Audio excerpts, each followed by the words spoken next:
করতে বসেছি আর ডাক্তার সাহেব ফোন করলেন যে একটু চটপট ডাল ভাত দুটো করে রাখো আর বেরিয়ে যাবো তাড়াতাড়ি। আর গাড়ি ড্রাইভারকে বলে দিয়েছে, ড্রাইভার টাইমে চলে আসবে। এবার যিশুও সঙ্গে যাবে। তো আজকে বেরোনোর কথা ছিল আমি জানি, কিন্তু সেটা বলেছিল বিকেলবেলায়, যে কারণে আমি ভাবলাম যে তাহলে পুজোটা করে উঠে ধীরে সুস্থে করবো। কাটা বাটা কিচ্ছু হয়নি আজকে, জানেন, একটু অন্য কাজে ব্যস্ত ছিলাম বলে এদিকটা সময় দিতে পারিনি। তো যাই হোক, সেই জন্য পুজোটা ভাবছিলাম করে উঠে তারপরে জলখাবার টাবার খেয়ে ধীরে সুস্থে বসাবো। এখন কটা বাজে? এখন 11:15 হয়ে গেছে বোধহয়। তো যাই হোক, তাহলে আমি ভাতটা বসিয়ে দিয়ে তারপর গিয়ে পুজোটা চট করে সেরে নিই। ভাতটা ততক্ষণ হতে থাকুক, তারপর বাকি কাজ করে ফেলবো, চটপট হয়েই যাবে। ওই একটু কাটা বাটা থাকলে সুবিধা হয়, এই আর কি।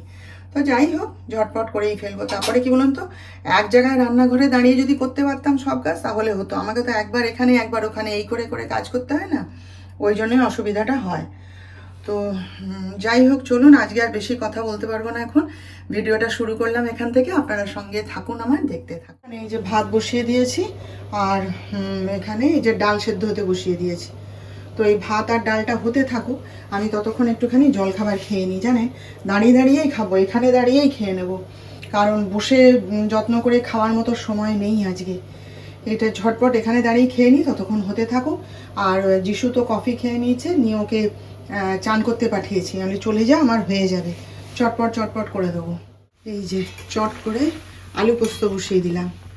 যিশুই বুদ্ধিটা দিল, বলে মা আলু পোস্ত করে দাও না। হ্যাঁ, আমি বলি হ্যাঁ তাই তো, ডাল আর আলু পোস্ত করে দেবো আর একটু পাঁপড় ভাজা করে দেবো। কালকে সব রাত্রিবেলায় ডিমের ঝোল খেয়েছে, তো আজকে আর এখন আবার ডিম খাওয়ার দরকার নেই, পরে খাবে। এই যে আলু পোস্ত বসিয়ে দিয়েছি, ব্যাস হয়ে গেলে ওদের রান্না কমপ্লিট, তারপর আমার জন্যের খাবার বানাবো।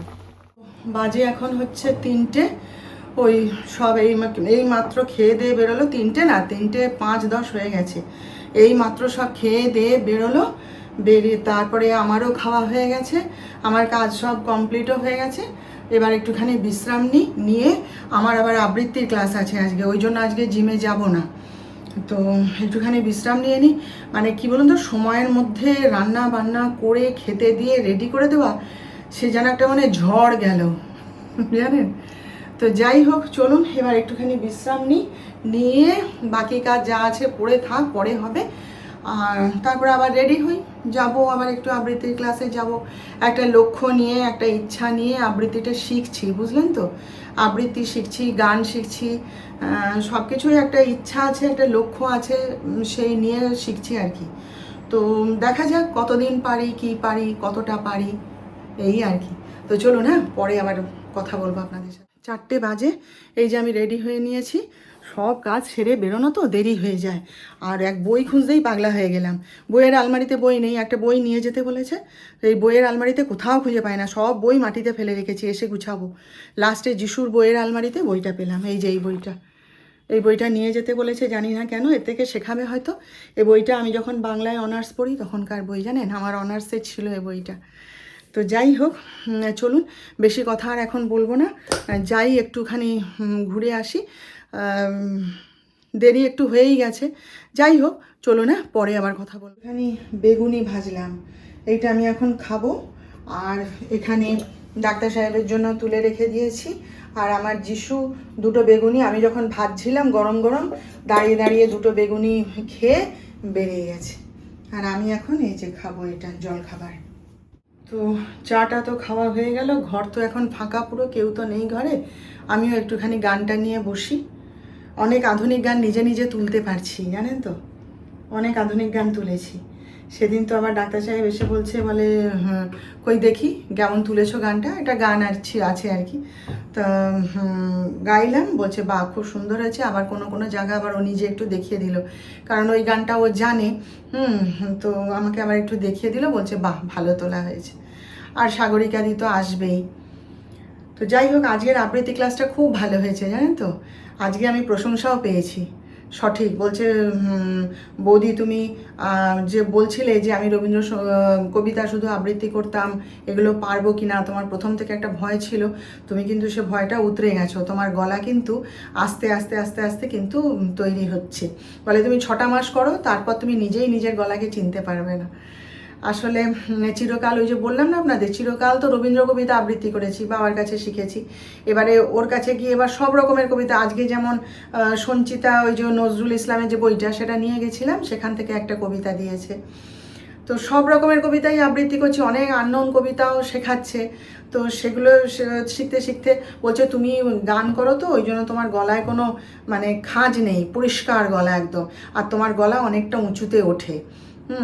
তা বলছে তুমি শেখো না, 6 মাস বাদে তুমি নিজের গলা নিজে চিনতে পারবে না। তারপরে ওদের আবার হবে কি বলে, জানুয়ারি মাস থেকে ওদের অনেক অনুষ্ঠান হয় আর কি, বিভিন্ন জায়গায় ওরা অনুষ্ঠান করতে যায়।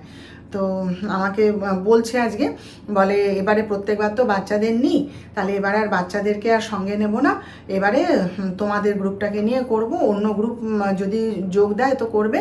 ওর অনেকগুলো গ্রুপ ভাগ করা আছে আজকে। আমাদের যে গ্রুপটা সেটাই হচ্ছে প্রায় 8-9 জন শিখি আমরা, ছোট বড় বয়স্ক সব মিলিয়ে। তো বলছে আমি এখন থেকেই স্ক্রিপ্ট লিখছি, আর আমি এই গ্রুপটাকে দিয়েই এবারে অনুষ্ঠান করাবো। অনেক রকম অনুষ্ঠান হয় বলল, ভাষা দিবস অনুষ্ঠান করতে যায়, তারপরে বসন্ত উৎসব হয়, তারপরে বিজয়া সম্মেলনী হবে, তারপরে যে সম্পারাম বলে আমাদের এখানে একটা নাচের স্কুল আছে, সেখানেও অনুষ্ঠান করতে যায়। তা আমি চুপ করে শুনছিলাম, তখন আমাকে বলছে বৌদি তুমি তাহলে কি ভাবছো, বাড়ি গিয়ে ভাবো করবে কি না করবে। তো আমি হাসছি, বলে করো করো, তুমি করো, তোমার গলা ভালো, আমি তো শিখিয়ে দেবো, কোনো ভয় নেই। আমি বলি না না আমি করব। বলে হ্যাঁ করো, শুধু বসে বসে আমাদের সঙ্গে এই প্রতিদিন ক্লাস করতে এলে, আবৃত্তি শিখলে, খাতায় লিখলে, চলে গেলে, ওইভাবে তো আর শেখা হয় না, পারফর্ম করতে হবে, পারফর্ম না করলে শিখতে পারবে না আর গলা তৈরিও হবে না। আমি বলি না না আমি শিখবো, আর ভয়টাও তো কাটানো দরকার। আমাকে বলছে ভয়টাও তো কাটানো দরকার, এখানে তুমি এই সবার সাথে বসে বসে করছো, এটা তো তোমার অভ্যাস হয়ে গেছে, আর আমার কাছে তুমি শিখছো, সেটাও তোমার একটা অভ্যাসে দাঁড়িয়ে গেছে। এবার বাইরে সবার সামনে মাইকে দাঁড়িয়ে যখন বলবে, তখন আস্তে আস্তে মানে শিখতে পারবে আর কি। বলছে তুমি করো বৌদি, আমি তো তোমাকে বলছি। আমি বলি আচ্ছা ঠিক আছে করব। বলে না, যতগুলো অনুষ্ঠান হবে আমি তো তোমায় শিখিয়ে দেবো, তুমি করো। ভালো কথা, তাহলে করব। অনুষ্ঠান করতে করতে তো ভালোই লাগে, আমি তো শিখতেই গেছি ওখানে, বলুন। তো যাই হোক, ওই জন্য বলছি। আর ও না মানে শুধু আবৃত্তি শেখায় না, গেলাম একটা কবিতা আপনি খাতায় তুলে দিল, দিয়ে কীভাবে বলতে হবে শিখিয়ে দিল, ওরকম করে না। সে কবিতাটার মধ্যে ভাবটা কি বোঝাতে কি চেয়েছে সেইটা বুঝিয়ে দেয়, আমাদের সঙ্গে আলোচনা করে। তারপরে আবৃত্তি আজকে যেমন শেখালো, ও প্রায় আধা ঘন্টা আলাদা করে বোঝায়, যেমন আবৃত্তি কথাটা কোথা থেকে এসছে, আবৃত্তির মানে কি, আবৃত্তি কেন শিখবো, হ্যাঁ এসব। এবার যখন একা একা শিখতাম তখন ভালো লাগতো না, আর প্রথমে আমি তখন তৈরি হইনি তো, ওই জন্য আমার একা একা শেখাতো। তারপরে এখন এই যে গ্রুপের মধ্যে শিখছি, ভালো লাগে, সবার সঙ্গে বেশ হই চই হাসি মজা ইয়ার্কি করে ফাজলামি করে শিখি। তারপর ধরেন এ একরকম বললো, ও একরকম বললো, আমি একরকম বলছি, সেটাও তো তৈরি হয় না, গলাটা অভিজ্ঞতা বাড়ে, তো খুব ভালো লাগে জানেন। তো যাই হোক, এখন একটু তাহলে গানটা নিয়ে বসি, ওটাও তো শেখা দরকার, ওটাও শিখবো। তো চলুন। হ্যাঁ, বাজে এখন 10:30। রান্নাবান্না তো সব কমপ্লিট করে ফেললাম, এবারে খাওয়া দাওয়া সারবো বলতে আমি এসেছি একটুখানি, এই যে চা করছি, রুটির সঙ্গে আমি রাত্রেবেলা একটু চা খাই, জানেনই তো আপনারা, ওইটা আমার চাই, না হলে আমার খাওয়া মানে যেন সম্পূর্ণ হয় না মনে হয়। আর যিশু খেয়ে নিয়েছে, কারণ এসে থেকেও কিছু খায়নি, ওর খিদে পেয়ে গেছিলো, তা আলু পোস্ত রুটি খেয়ে নিয়েছে। আর ডাক্তার সাহেব তো এসে ব্যাগপত্র নামিয়ে রেখেই আবার নার্সিংহোমে দৌড়েছিল, সেখানে কাজ ছিল, তারপর সেখান থেকে আবার রিহার্সালে গেছে। তাদের এখন নাটকের সময় এগিয়ে এসছে, তো সামনের মাসেই নাটক, তো এখন জোরদার রিহার্সাল তো হবেই, তাই না? তো সেইখানে গেছে, আর আমি এই যে একটুখানি চা করে নিচ্ছি, নিয়ে খাওয়া দাওয়া সেরে নেবো। তরকারি হয়ে গেছে বানানো। তো চলুন তাহলে আজকের মতো রাখি, আর কি, আপনারা ভালো থাকবেন, আর আজকের ভিডিওটা কেমন লাগলো একটা লাইক শেয়ার ও সাবস্ক্রাইব করে আমাকে জানিয়ে দেবেন।